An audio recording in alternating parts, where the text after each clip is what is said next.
diangkat menjadi rasul. Siapa yang ngangkat? Gubernur atau ketua daerah rumah wanita? Oleh Allah yang kuasa. Allah itu siapa, Mak? Pencipta alam semesta. Itu lagu ibu-ibu dulu, mengajarkan sejarah Nabi.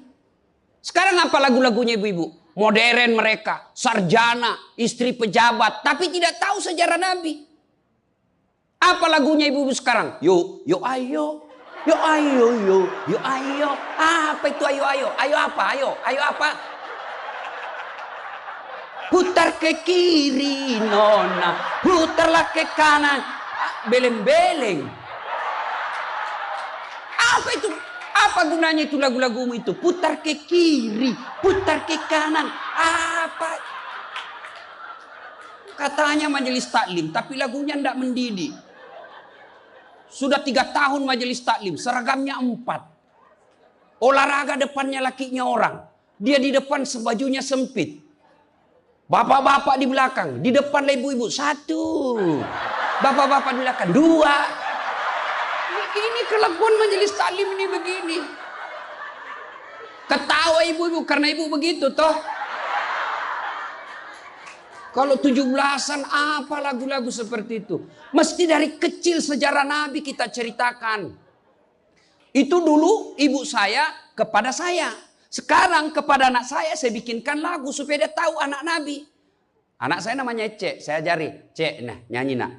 Anak-anak Nabi ada 7 orang, 3 laki-laki, 4 perempuan. Pertama Qasim, Abdullah, Ibrahim, Zainab, Rutkaya, Ummu Kalsum, Fatimah. Ibunya bernama Siti Aminah, ayahnya bernama Abdullah, kakeknya bernama Abdul Muthalib, pamannya bernama Abu Thalib. Ibu baru tahu toh 7 anak Nabi? Ya. Berapa laki-laki? 3. Berapa perempuan? Anak pertama? Qasim. Coba. Ini dari sini kita tahu lagu. Maka ibu harus pandai-pandai mendidik anak. Memperkenalkan sejarah Nabi. Supaya mereka cinta kepada Nabi. Maka ini tujuannya maulid. Bukan kita mau bid'ah-bid'ah. Sekarang ada juga baru belajar agama 2 bulan. Itu pun melalui YouTube. Seolah-olah dialah menjadi panitia hari kiamat. Ini maulid bid'ah. Tidak ada pada zaman Nabi. Tidak ada pada zaman sahabat. Pada tabi'in, tidak ada semua itu. Saya bilang, bos, memang tidak ada pada zaman Nabi. Tidak ada pada zaman sahabat. Kenapa? Mereka hidup sesama dengan Nabi. Mereka lihat Nabi. Segar ikatan mereka soal Nabi. Mereka tahu sejarah Nabi. Jadi tidak perlu dituturkan. Sekarang kita sudah 1400 tahun yang lalu. Banyak umat Islam. La ilaha illallah. Muhammad Rasulullah. Tapi dia tidak tahu siapa anaknya Nabi. Maka perlu kembali diingatkan. Jadi kalau orang mau maulid, hargai. Jangan malah dibilang sesat. Masuk neraka. Nenekmu punya neraka. Yang paling enak, yang tidak mau maulid silahkan. Tidak usah. Yang maulid silahkan. Yang maulid ini jangan kau tuduh mereka sesat. Ayo kita saling memuliakan, menghargai sesama muslim. Ya, ini 1 maulid. Yang kedua, ibu-ibu, bagaimana kita maulid ini bisa menjadi bawa pulang, diamalkan. Apa yang diamalkan? Ayo kita sejarah kisah-kisah Nabi saja dulu. Ya, paling gampang sudah. Berapa istri Nabi? Berapa? Ini ibu biar tahu, enggak mau duga dia jawab ini.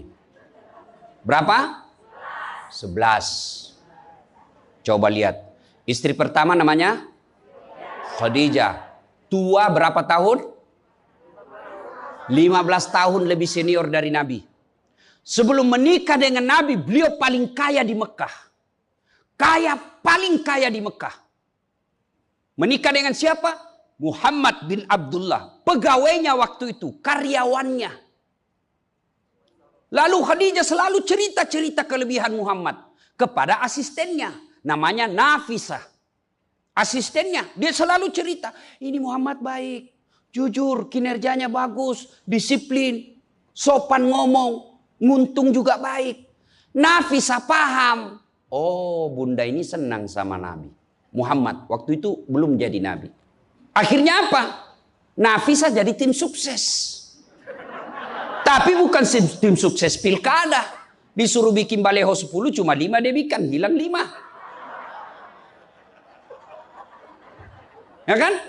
Ini Nafisa datang kepada Muhammad.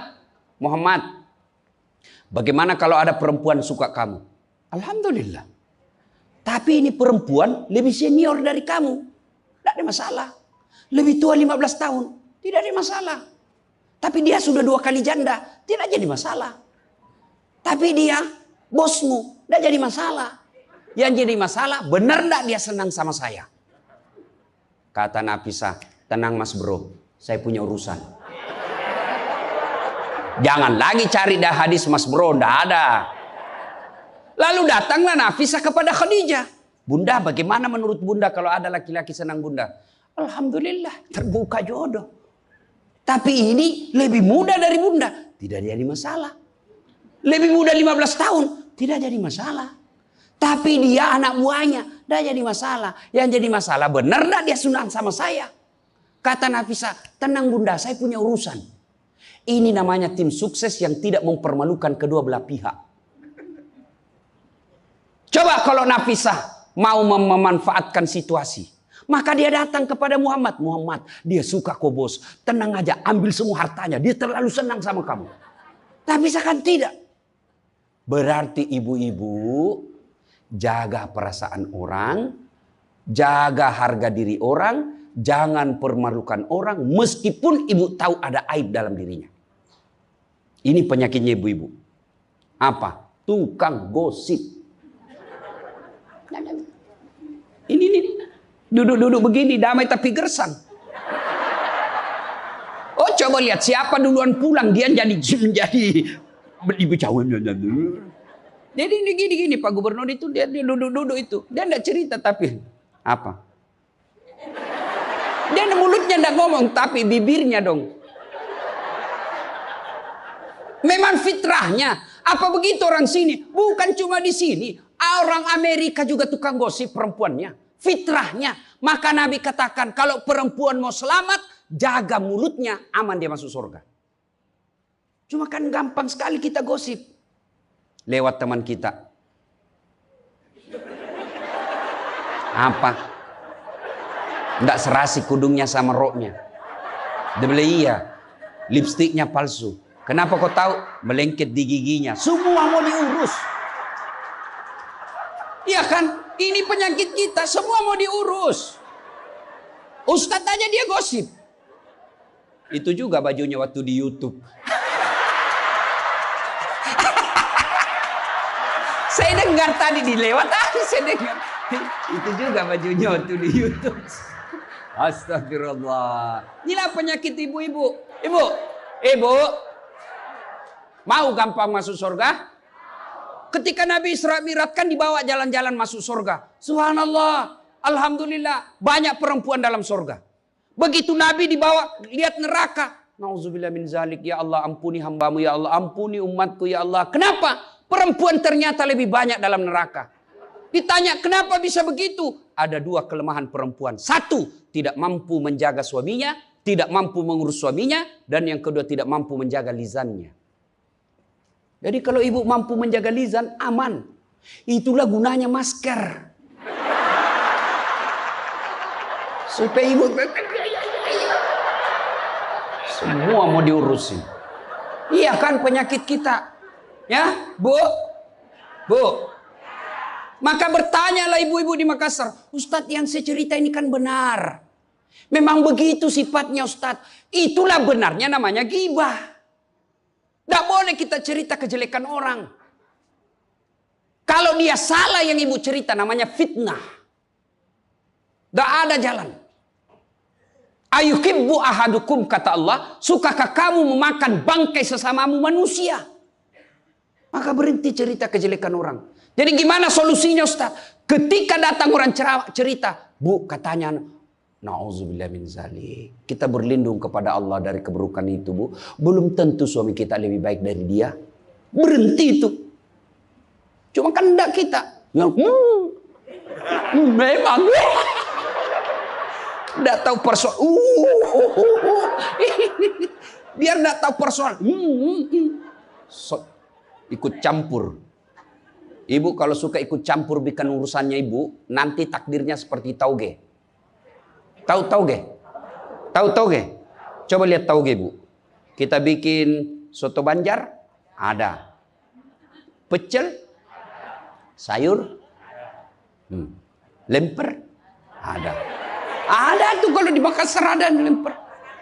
Ayo, maka karena dia selalu ikut campur, Allah takdirkan semua tauge bengkok. Dah ada lurus toh? Maka kalau ada ibu-ibu majelis begini kumpul, teriaki saja, pagi-pagi toge nih ya. Ini penyakit perempuan. Maka ini gunanya kita peringati maulid supaya ibu-ibu pulang berhenti cerita kejelekan orang. Tidak ada gunanya, menghabiskan amal-amal kita. Nabi pernah kumpul para sahabat dan bertanya, "Atadruna manil muflis?" Saudara-saudara sekalian, kau tahu siapa yang bangkrut nanti di akhirat? Mereka tidak sholat ya Rasul, dia sholat. Yang tidak puasa ya Rasul, dia puasa. Yang tidak haji ya Rasul, dia haji. Yang tidak bayar zakat ya Rasul, dia zakat sedekah. Kalau begitu siapa yang bangkrut ya Rasul? Jarusu wa khati'ur rahim. Tetangga yang jahat sama tetangganya dan yang suka memutuskan tali persaudaraan. Dan salah satu jahat sama tetangga dan memutuskan tali persaudaraan adalah mereka suka menceritakan kejelekan orang. Adakah orang yang senang dicerita kejelekannya? Ada? Ada? Ada, Ibu? Lalu untuk apa kita cerita orang? Rajin betul istrinya majelis taklim. Baik betul itu istrinya. Tapi kasihan suaminya selingkuh kiri kanan. Lalu apa untungnya Ibu cerita? Ibu? Hei. Hei. Satu. Pulang pengajian. Tinggalkan gosip. Dua. Rasulullah setelah menikah dengan Khadijah. Usia 40 tahun. Nabi dilantik menjadi Rasul. Pulanglah beliau 3 hari 3 malam di atas Gua Hira. Pulang menggigil. Dia ketuk pintu. Masuklah Nabi. Kedinginan. Lalu Nabi berkata, istriku selimuti saya kedinginan. Kira-kira kalau ibu-ibu apa jawaban ibu? 3 hari 3 malam suami tidak ada kabar. Di WhatsApp tidak dibaca. Di telepon di reject.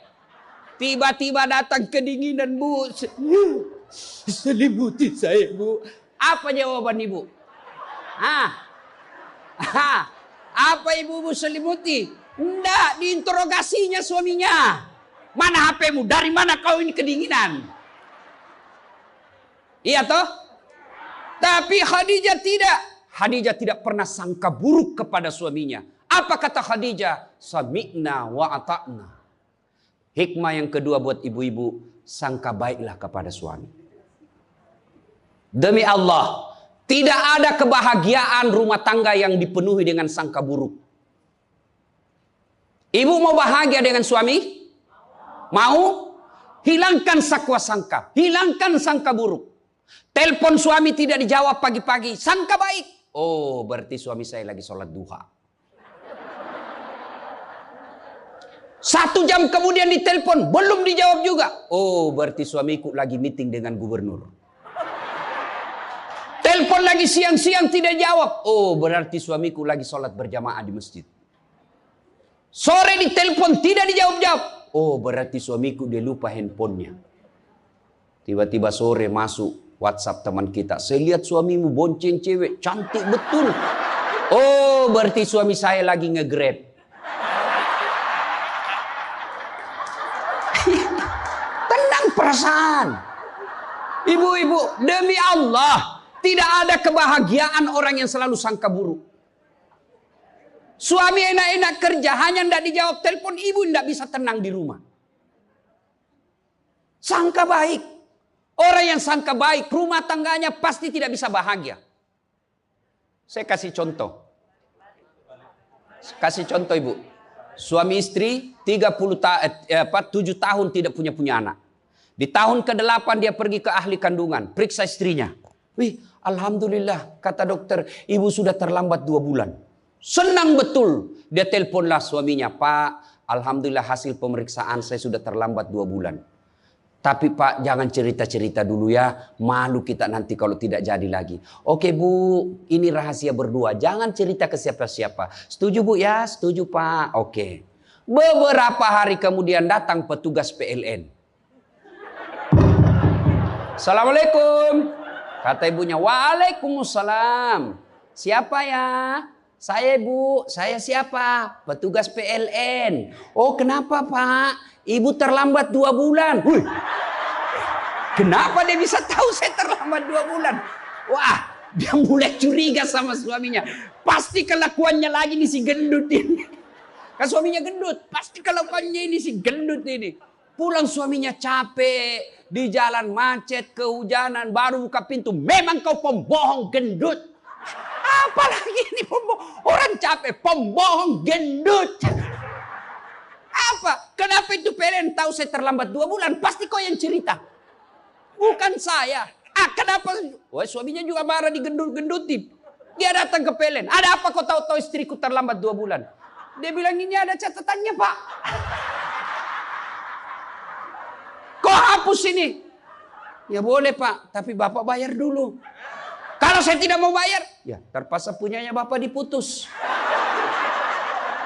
Kalau punya aku diputus, apa dia pakai istri saya di rumah? Dia terpaksa pakai lilin.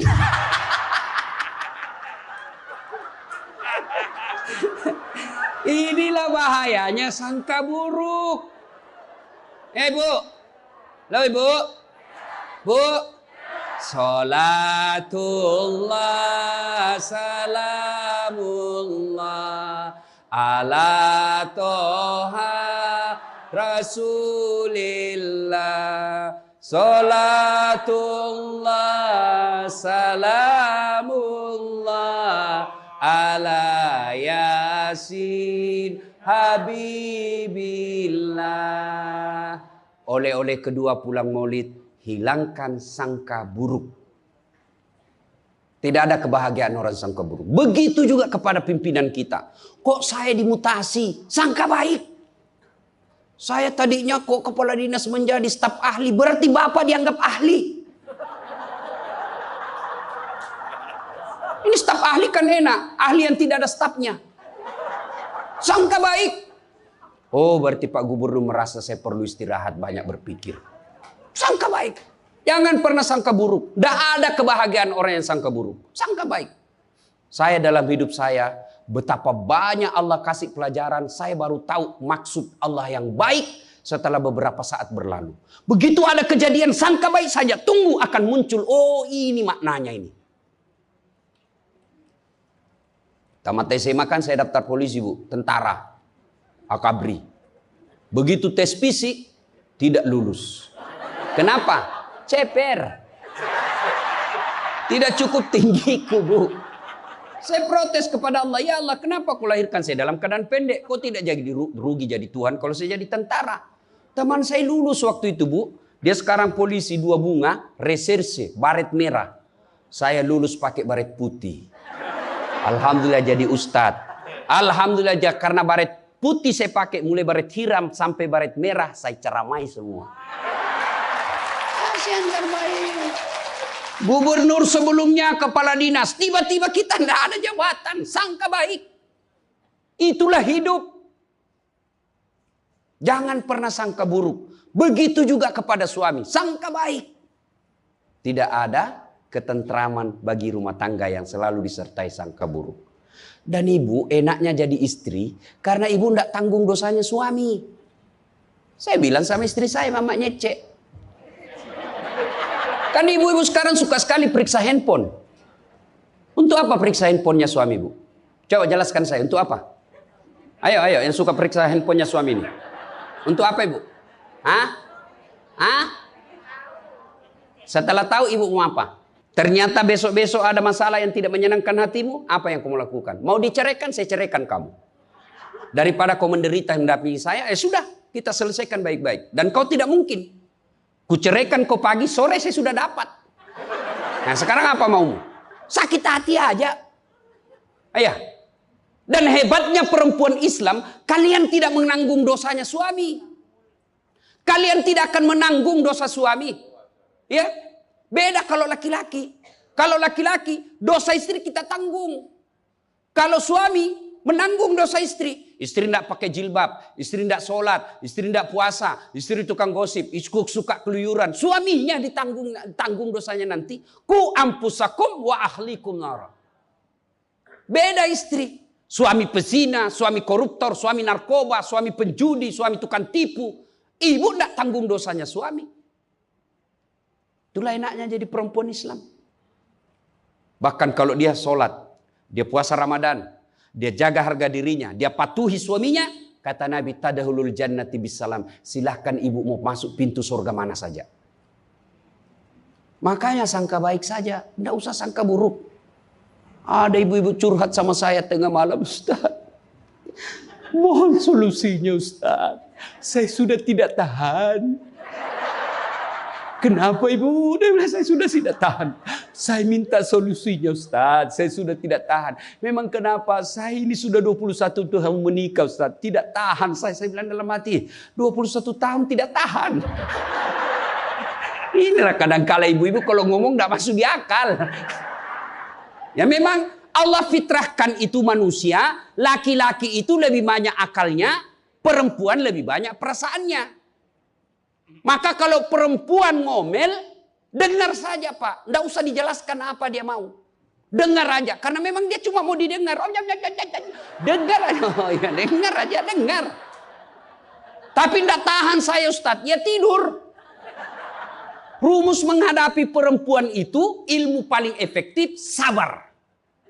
Tidak ada sudah kalah itu ilmu sabar. Diam, tidak usah dijelaskan. Biar dijelaskan, tidak masuk di akalnya. Apalagi kalau dia sudah bilang, pokoknya. sudah Pak. Lebih diam aja. Pokok, sudahlah. Dijelaskan satu, muncul pertanyaan dua. Dijelaskan tuntas yang dua, muncul lagi pertanyaan tiga. Sudah tuntas semuanya, dia ungkap lagi yang 5 tahun yang lalu. Itulah perempuan. Iya ibu toh? Maka dengarkan saja. Dan ada saatnya nanti dia bilang, baru dia sadar itu. Iya sebenarnya itu saya emosi aja itu hari Pak. Begitulah perempuan. Dihadapinya jangan emosi. Saya sudah tidak tahan Ustaz. Kenapa? Sudah 21 tahun. Tidak cocok saya Ustaz. Saya bilang ibu tahu tidak baut? Tahu Ustaz. Apa pasangannya baut ibu? Mur. Sama enggak? Sama modelnya? Sama bentuknya? Beda. Justru perbedaannya yang membuat dia kokoh. Berarti rumah tangga tidak akan pernah kokoh kalau mau menyamakan. Yang kokoh adalah ketika dia mau saling menerima kekurangan dan kelebihan. Itu pasti kokoh. Mana mau cocok jenis kelamin aja kita tidak sama. Iya. Pendidikan aja kita pasti beda. Latar belakang budaya kita pasti beda. Maka yang membedakan itulah kalau kita kelola dengan baik dalam rumah tangga. Dengan faktor utamanya sangka baik. Insya Allah bahagia rumah tangga. Ya, sangka baik. Tuh Khadijah tidak pernah sangka buruk sama suaminya. Khadijah ketika beliau sakaratil maut. Usia 65. Beliau sakit. Dan baju yang beliau pakai sudah 8 kali tambal. Tahu tambal ibu? Itu tambal ke-8-nya 1 sampai 7. Nabi masih menambalnya pakai apa? Masih pakai kain. Di tambalan ke-8 beliau pakai pelepah daun kurma. Kenapa? Habis kainnya Nabi. Padahal sebelum nikah beliau orang kaya. Lalu beliau panggillah anaknya. Fatimah ta'al. Fatimah ke sini dulu nak. Kenapa bunda? Tolong kau mintakan serbannya bapakmu. Ada serban yang selalu dia pakai bapakmu itu terima wahyu. Tolong sampaikan ke beliau. Saya minta untuk saya jadikan kain kafan. Mudah-mudahan serban itu Allah hindarkan saya dari azab kubur. Mendengar ini, Fatimah berkata, bunda aja yang minta sama bapak. Dengar jawaban Khadijah. Saya malu minta sama bapakmu, nak. Habis hartanya untuk bantu Rasulullah, minta serban, malu. Kira-kira masih ada istri sini malu minta sama suaminya? Pak Gubernur, masih ada kira-kira malu minta sama suami? Bukan diminta, dicuri. Ayo, itulah Khadijah. Maka jangan heran Khadijah meskipun sudah wafat, beliau tidur bersama Aisyah. Beliau tidur bersama Aisyah. Tapi siapa yang dikenangnya? Khadijah. Rasulullah hanya berkata, seolah-olah saya mendengar trompa kakinya Khadijah. Seolah ada Khadijah dalam rumah kita. Aisyah cemburu. Ya Rasulullah, ada apa sih kelebihan Khadijah? Khadijah sudah wafat. Kau nikahi 2 kali janda. Lebih tua dari kamu. Kenapa Khadijah terus? Dengar jawaban Nabi. Kau tidak pernah mampu mengimbangkan, menyandingkan atau menyamakan dirimu dengan Khadijah. Ketika tidak ada orang percaya kepadaku, Khadijah orang pertama yang percaya kerasulanku. Ketika orang memboikot saya tidak boleh bertransaksi ekonomi kepada Muhammad, hartanya habis untuk membantu perjuangan dakwah. Maka jangan heran Rasulullah sangat mencintai Khadijah. Jadi kalau ibu mau dicintai suami lahir batin, jadilah seperti Khadijah. Bukan karena cantiknya, bukan karena kayanya, tapi kebersihan hatinya Khadijah. Kita itu laki-laki kan tergantung perempuannya. Kalau perempuannya baik, akhlaknya baik, tidak mungkin tergoda suami. Ibu mau? Suami tidak macam-macam mikirnya. 3 aja resepnya. Pegang ini, kau kuasai suamimu. 1. Buat matanya senang. Artinya apa? Ibu penampilan cantiklah di depan suami. Kalau suami senang selalu pakai baju merah, pakai itu baju merah tiap hari. Kalau suami senang warna-warna emas, pakailah itu tiap hari. Ya. Tapi saya tidak senang warna begini, Ustaz. Bukan untuk ibu, tapi untuk menyenangkan suami. Dandannya seorang istri, menyenangkan hati suami, itu ibadah buat seorang wanita. Yang kedua, buat perutnya senang. Bagaimana caranya? Bikinlah masakan kesenangan suami. Kalau tidak bisa tiap minggu, sekali sebulan. Ketika terima gajinya suami, terima honornya suami, ya WhatsApp suami, SMS suami, telepon suami. Bang, jangan makan di luar hari ini. Hari ini saya masak spesial buat abang. Masakan kesenangan saya sudah siapkan di rumah bang. Aman bang, jangan makan di luar. Ini hari spesial buat abang. Senang kita jadi suami. Itu saya kalau terima SMS WhatsApp begitu, mamanya cek di rumah dia goreng baru dia kirim. Rasanya kita mau cepat pulang. Ibu pernah WhatsApp suaminya begitu? Paling di WhatsApp, bang jangan lupa singgah beli telur. Bang habis gas.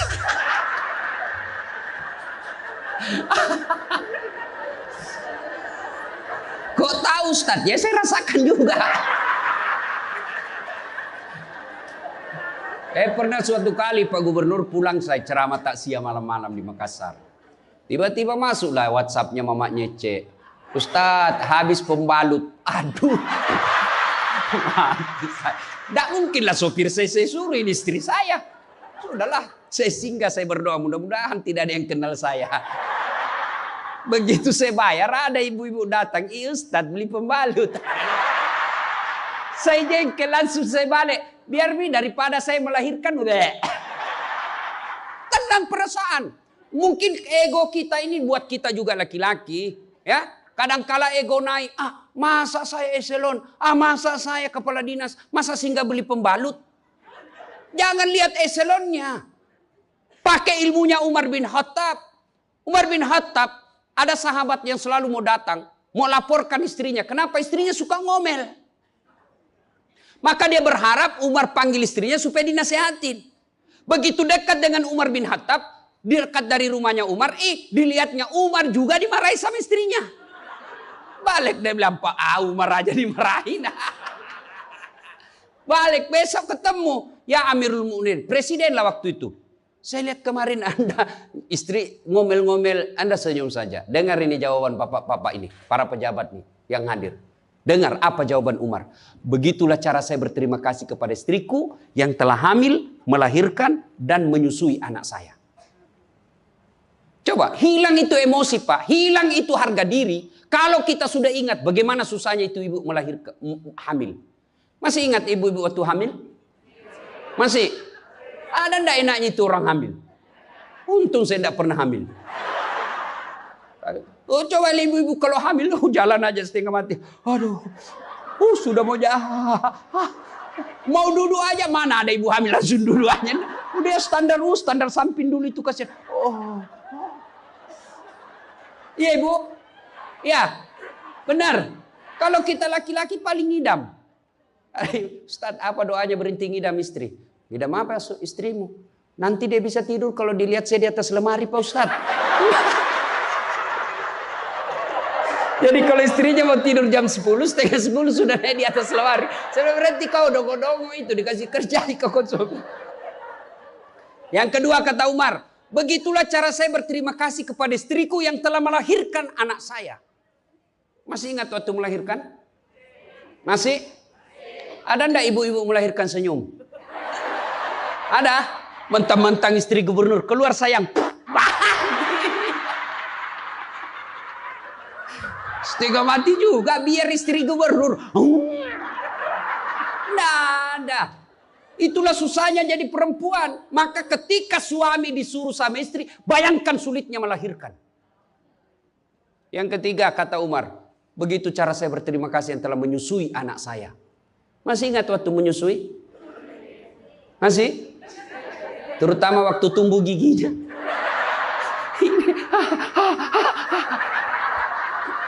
Masih ingat tak?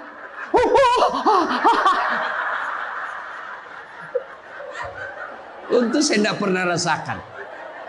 Bu kalau digigit kan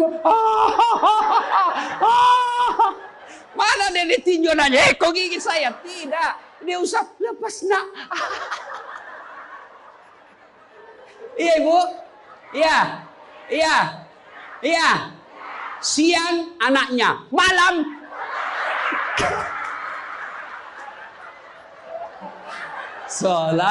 Salatullah, salamullah, ala toha rasulillah. Salatullah, salamullah, ala yasin.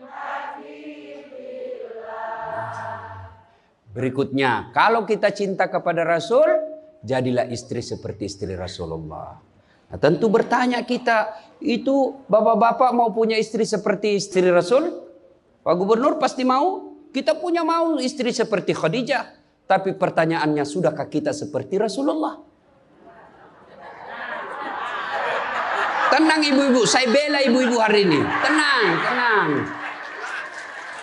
Nah, kita mau seperti Khadijah, tapi kelakuan kita seperti Abu Jahal. Pembohong kiri kanan. Suami istri minta duit tidak pernah ada. Benar tidak ada, habis biar baunya tidak ada lagi. Giliran selingkuhannya minta, gampang deh, tunggu aja 5 menit. Ya, Rasulullah coba begitu memuliakan istri, beliau tidak pernah kusam rambutnya di depan istrinya. Coba itu, buka itu barasanji sejarahnya. Rasulullah beliau yang bersihkan tempat tidurnya. Beliau yang tambal bajunya ketika robek. Beliau sediakan sarapan. Itu Rasul, manusia pilihan. Namanya selalu digandengkan dengan namanya Allah. Tidak malu, bahkan rela ikhlas membantu pekerjaan rumah tangga istrinya. Untuk meringankan kerjaan istri. Kita baru Satpol PP. Satpol PP. Apa Satpol PP? Polisi setengah. Baru pegawai honor, macam-macam ceritanya. Tidak ada kehinaan bagi laki-laki yang memuliakan istrinya. Tidak ada kehinaan suami yang membantu pekerjaan istrinya. Rasulullah mencontohkan itu. Beliau kalau keluar rumah sudah ada sisir. Masuk ke kamar rapi baru keluar. Kita sudah habis pisang goreng 4 masih berantakan rambut. Begitu istrinya katakan, bang, baik-baik itu rambutmu apa? Kenapa kau urus rambutku? Rambutmu kau urus. Itulah Rasulullah. Rasulullah subhanallah, dari 11 istri beliau tidak ada satupun yang dia panggil namanya. Beliau tidak pernah memanggil Khadijah. Beliau tidak pernah memanggil Aisyah. Aisyah beliau panggil apa? Ya Khumairah. Yang kemerah-merahan pipinya. Karena memang Siti Aisyah merah delima pipinya. Maka bapak-bapak Pak Kak di sini, Pak Karo, panggillah istri kita dengan panggilan kasih sayang. Wahai istriku yang termancung hidungnya di lorong 3. Dengan tidak mancung hidungnya Ustaz. Ya giginya lah kau lihat. Justru giginya mancung Ustaz. Jangan terlalu jujur. Mentang-mentang istri kita hitam panggil Tam. Hitam. Apa kata istri kita? Apa PC? Masa suami istri. Katanya Islam itu agama yang paling paripurna. Kok kita saling PC hitam? Ya. Rasulullah, beliau kalau minum bersama istri beliau, kalau beliau minum gini. Bismillahirrahmanirrahim. Hebatnya Rasul, kalau beliau minum, 1 teguk dikasih lagi istrinya. Minum lagi. Kasih lagi istrinya. Hebatnya, bekas bibirnya Aisyah, itu yang diminum oleh Rasulullah. Bekas bibirnya Aisyah. Masya Allah. Coba kalau kita Pak Kadis. Istri, bekas bibir istri. Bau betul mulutmu.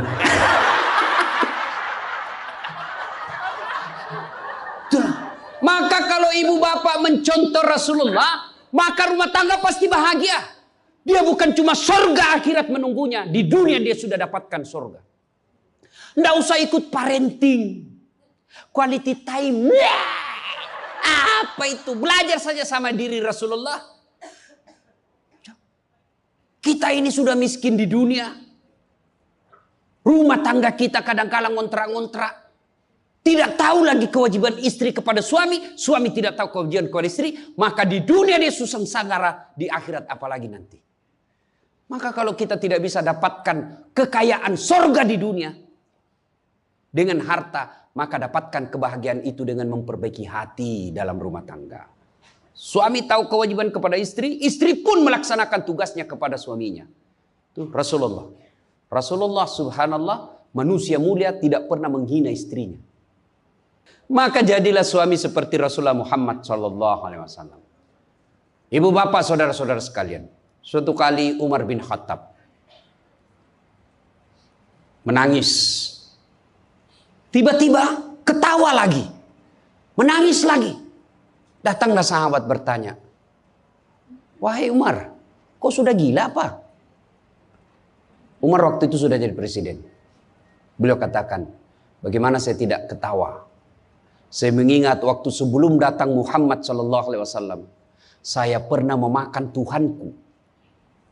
Dia bikin berhala dari roti, lalu dia makan itu Tuhannya. Dia bilang, bayangkan hebatku dulu sebelum ada Muhammad, Tuhan pun saya makan. Kan dia ketawa. Lalu kenapa engkau menangis ya Amirul Mukminin? Saya bayangkan sebelum Nabi Muhammad SAW datang di tengah-tengah kita. Saya pernah mengambil anakku yang masih orok, merah, saya rebut dari istriku, lalu saya bawa ke belakang rumah, saya gali pasir, saya tanam sendiri anak perempuanku itu, lalu saya timbun, saya lompat-lompat di atasnya karena saya anggap ini perempuan anak pembawa sial. Begitu zaman jahiliyah. Alhamdulillah setelah ada Muhammad, mampu melahirkan kita seperti sekarang ini, bisa membedakan yang hak dan yang batil. Berarti Rasulullah dikenang kehebatannya, karena berhasil memimpin, mengarahkan umatnya dari jahiliyah menjadi seperti yang kita nikmati sekarang ini. Berarti Pak Gubernur, kalau Bapak ingin dikenang sebagai pejabat, bukan hanya memperbaiki diri, tapi memperbaiki rakyat Sumatera Selatan. Dan Alhamdulillah saya senang sekali mendapat berita Bapak punya program yang sangat memuliakan kebaikan. Bukan Islam, kebaikan.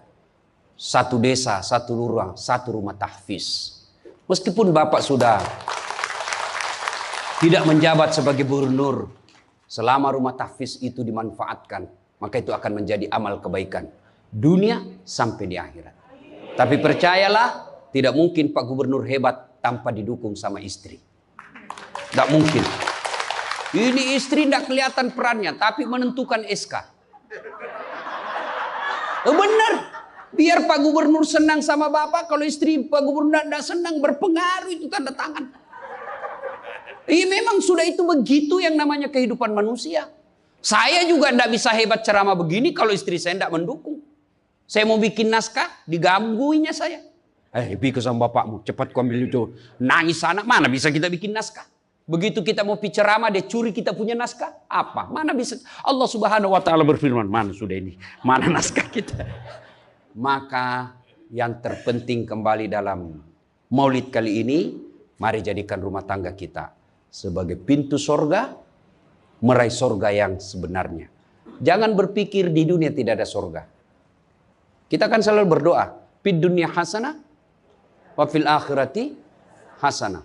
Selamat di dunia, selamat di akhirat. Apa itu fid dunya hasanah? Menurut para ahli tafsir Al-Quran, hasanah di dunia itu, sorganya dunia itu mengandung 4 komponen. 1, punya pasangan yang baik. Jadi kalau istri bagus agamanya, suami bagus agamanya, suami bagus akhlaknya, istri bagus akhlaknya, sudah 1 komponen sorga didapat. Yang kedua, punya anak yang soleh dan soleha. Tidak ada gunanya pangkat jabatan kalau anak kurang ajar. Ibu-ibu nih, kalau ibu meninggal siapa yang doakan? Suami. Tidak bakal, dia kawin lagi. Siapa yang doakan? Anak. Maka berhasilan ibu, saya setuju dengan pernyataan Pak Gubernur. Kalau mau hebat ini provinsi kita, ibu-ibunya harus menjadi pesantren pertama. Sayang, seribu sayang, ibu-ibu sekarang banyak yang gagal mendidik anak. Dihormati di luar, dimuliakan di kantor, sampai di rumah dimaki-maki sama anaknya. Itu siapa yang gagal? Ibunya. Kita kadang-kala bahagia, hebat kalau anak kita pintar bahasa Inggris. Hebat anaknya Ustadz, pintar bahasa Inggris. Apa hebatnya? Banyak yang bisa begitu. Masa banyak Ustadz? Ya sudahlah, ke Inggris lihat itu anak-anak di sana. Anak-anak di sana semua pakai bahasa Inggris, Bu. Memangnya kalau ibu nanti meninggal, anak berdoa pakai bahasa Inggris? Oh my God. Please help me my mother. Enggak. Pasti pakai bahasa Padang. Kepado, lindungi lo. Pasti. Ya, maka ibu-ibu didik anak. Yang ketiga komponen punya surga dunia, apa itu? Punya harta yang bermanfaat, bukan harta yang banyak. Mana harta yang bermanfaat? Harta yang banyak digunakan orang lain menjadi amal soleh-soleh, amal jariah. Bu-ibu nih, yang punya emas berlian, cincin. Ayo ibu, kalau ibu meninggal siapa yang punya itu? Siapa? Anak, istri kedua. Bukan anak, istri kedua yang pakai. Maka sedekahlah sebelum tiba saatnya. Dan yang keempat, surganya dunia, punya teman yang baik. Bukan teman kepentingan politik dan kekuasaan. Teman yang baik itu meskipun kita sudah pensiun masih baik sama kita.